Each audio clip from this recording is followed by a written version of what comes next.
Joyce has suffered back-to-back losses against Zhang, and many pundits and fans are writing him off. Even though Joyce has clearly lost his main weapon, his durability and chin, Joe wasn't putting everything into his shots either, and age has clearly catched up to him. Or it could have been a step up in opposition, with his major wins being called into question. Now let's look at his first major win, Joseph Parker, who has lost in every step up to the likes of Anthony Joshua and Dillian Whyte at world level. Parker's big wins are against Andy Ruiz. What is the impressive win seeing what he has done, and Derek Chisora? But majority of the time, Chisora has had a step up in opposition. He has lost, anyways. Parker didn't look the same when Joyce beat him. Is that down to Parker getting worse, or Joyce showing how good he is? Joe's second big win of his career is against Daniel Dubois, which was Daniel's 11th fight as a pro and didn't have the amateur background of Joyce. It depends on what level Joe wants to compete at, but there is fights out there for Joyce to still have. He's not going to get a shot at the belts, as they are tied up with mandatories, with Usyk and Fury is doing exhibitions and only fights once a year. Dillian Whyte would have been a good fight for Joyce, as he is a promotional free agent and isn't tied down, but he has issues from his failed drug test.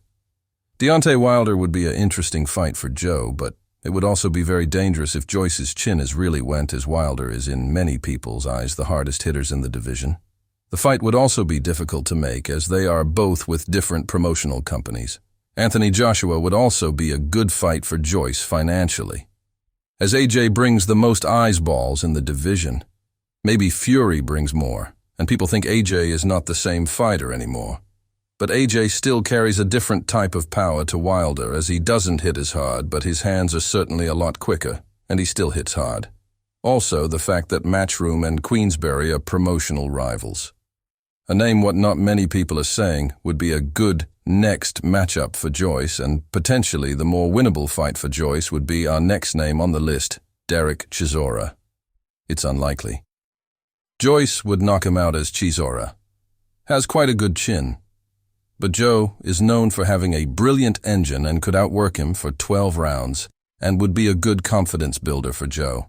And who's going to make the better starts? That is key. As they are both under the same promotional banner and are both coming off losing. Dubois' job is very good indeed. It's accurate. Both went on to have different experiences. Joyce. Dubois has went on to compete for the range at the moment. His slight mistake gets up sense, and he's probably losing the distance. He's not coming over the front, and that's limited. Joyce with the early advantage. Dubois comes forward, trying to land bigger.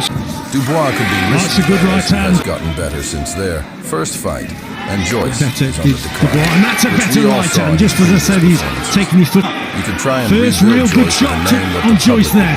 Referee hadn't when they appeared through thin air. But if he loses corner, they feel that he's really on top here and trying to take the sting out of the punch. Hit the power out of that right hand. These are the options Joyce Fireworks are going to come. You can be sure there's a good right hand from Dubois.